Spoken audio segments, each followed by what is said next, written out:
we're gonna move off of the torture into my pick of the evening, and that is the team of Leo, as I'm calling them now. Yo and Leo Rush taking on my favorite boys, the Sauce Hearts, Lindaman, Alex Zayne.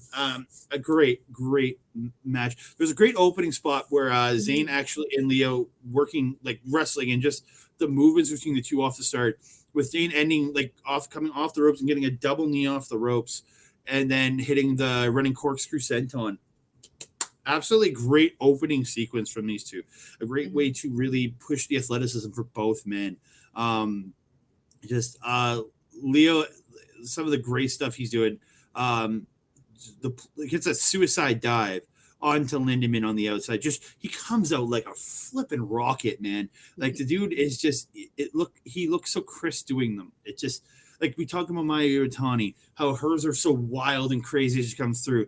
Leo's is like just shooting out like a rocket, like just tight, shoot through. And again, it's that.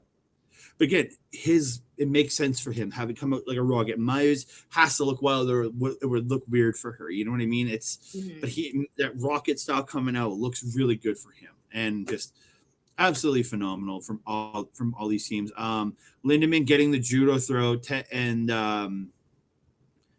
tags in Zayne, goes up, but Leo comes off the back of Yo, hitting Zayne off the top, knocking him to the floor.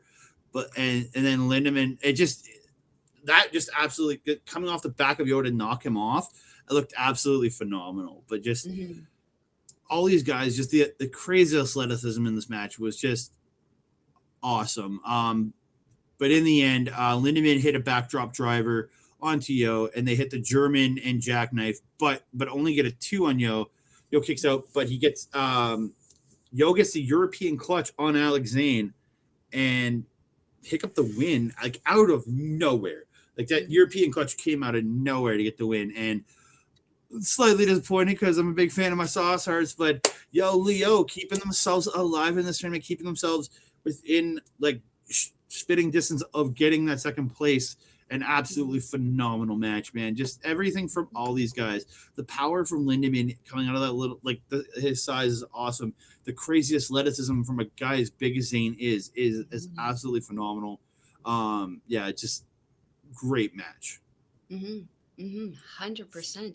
I actually don't have a ton to add to that, except for Zayne's little combo that he did with Leo and Yo in the corner, where he Frankensteiners Yo, followed by the German to let go of Rush.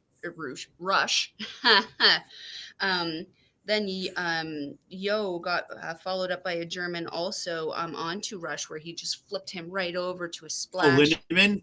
Yeah, really super cool spot. The last thing I wanted to mention was again the attitude change in Yo, really apparent and evident in this one. I don't know what happened throughout the match, but him and Lindaman started really trading some stiff shots about halfway through.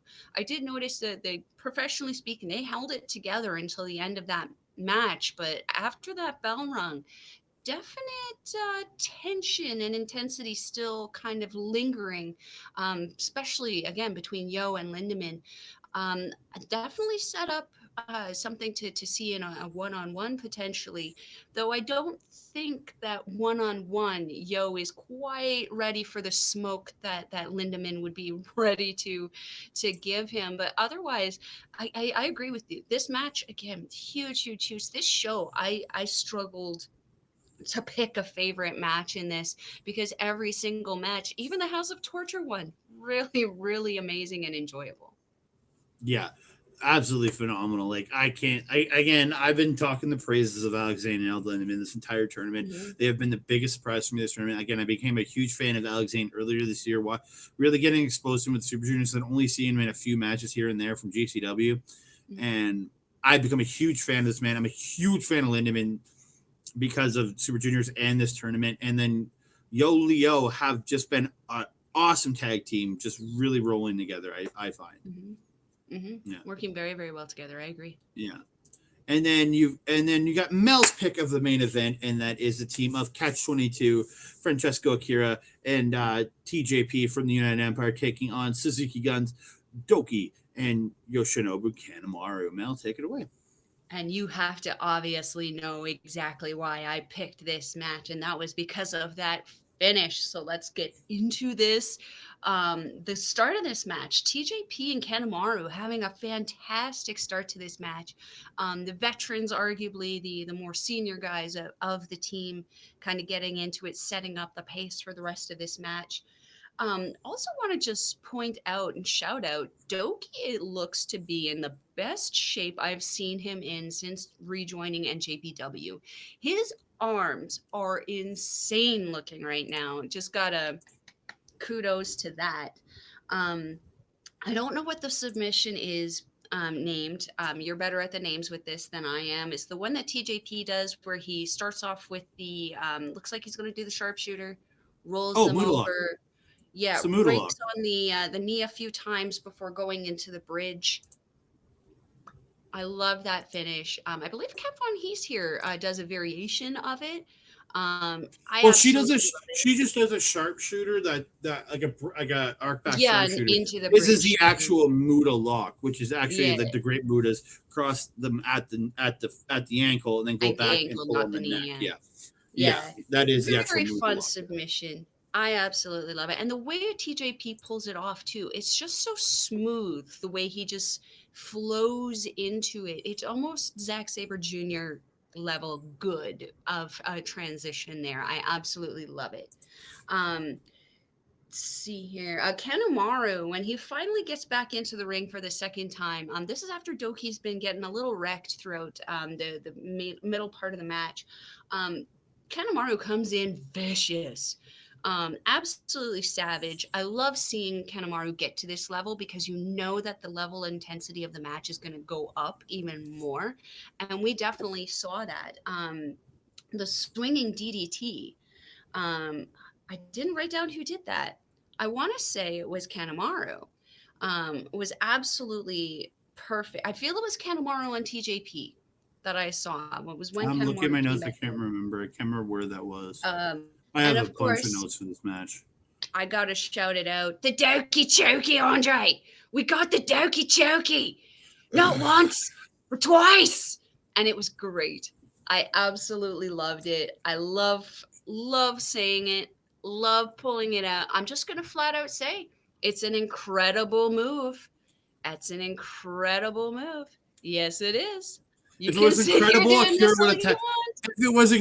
Akira would have tapped out. I'm just saying the vampire has gotten a certain snitch to tap out to it. So I'm just going to say it's an effective move. I absolutely love the Douki Chokey.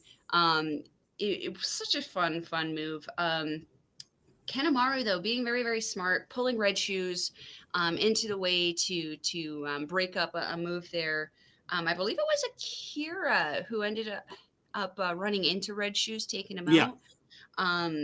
Smart man. I'm sure you love that since you were calling for red shoes to be fired a few shows ago. When you don't do your job properly, jeez. The satellite DDT on TJP, absolutely incredible by Kanemaru. Really shows the heel master's experience. I actually remember watching some old footage of Great Muda and I can't remember who Muda was facing. I want to say it was Misawa. I'm not entirely sure.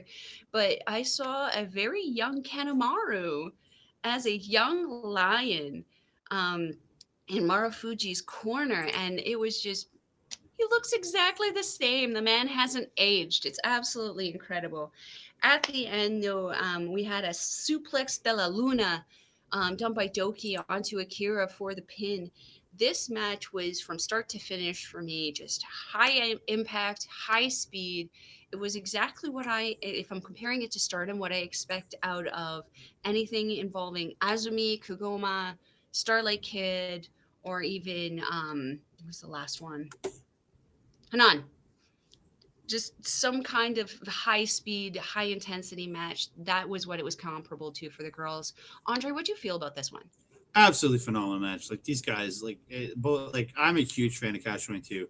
Douki, I can take really Douki and Kanemaru again. They're not like particularly my favorite superstars or wrestlers in NJPW, but again, they're all, you put them in the ring, they always put on a good match. They never put on dull matches. There's just the athleticism from all these guys in this one was absolutely fun. The electric chair senton from Catch 22. I say it every time we talk about one of their matches.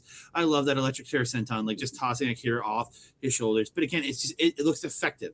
It looks like it works. Again, some great stuff. And then that slingshot DDT. What was it called? This DDT de la Luna, whatever you want to call it. Suplex de la Luna is the finish that that's Douki the wheelbarrow into the dragon. But what's his slingshot move? A slingshot TDT. Oh, over the it's a Daybreaker. Yeah, his Daybreaker are absolutely phenomenal. Like just like he hit that in this match to get TJ and almost had a TJP at like 2.9 was when he kicked out. Like I'm literally typing in Daybreaker right now. So there for the next show, but yeah, absolutely, just perfect. Like DDT is just the way he does it, absolutely phenomenal. Oh, so good, so good. Yeah, but all these guys, everything they're doing is absolutely phenomenal. I'm gonna quickly go over. I'm gonna switch over to my notepad. I meant to scroll down. You can all see it there. It's gonna be flashy because I'm sharing it and it's being a pain in the ass. I don't know what I've never actually shared a Word document before. So you have you see where we're at after 7 nights, who's still in contention, who's not. Again, I don't know if this is the exact order for who's actually sitting in second place right now. I'm pretty sure it's actually Chris Bay and Ace Austin, and then Catch 22 actually each are sitting with the in first and second. If it was to end here, I think those two are the ones that are moving on. But yeah, you have Chris Bay and Ace Austin with 12 points, and you have Francesco, Akira, TJP, L. Lindaman, Alex Zayne, Teton Ibushi, and Leo, the Russian Yo, all with 10 points. So you have a really tight race here. All these teams need to keep winning in their last 2 nights. Nobody has an easy path to the finals. Nobody here. Like if Chris Bay and Ace Austin do pick up another 2 points, they still are not guaranteed into the finals. If they do a win and a loss and all the other teams win, they don't guarantee themselves. There's a lot of interesting ways this can go, but below the elimination line are Wild Hips, Flying Tiger, Douki and Yoshinobu Kanemaru, Kevin Knight and Kushida, and Dick Togo and Sho. Again, all these teams are eliminated from contention. So yeah.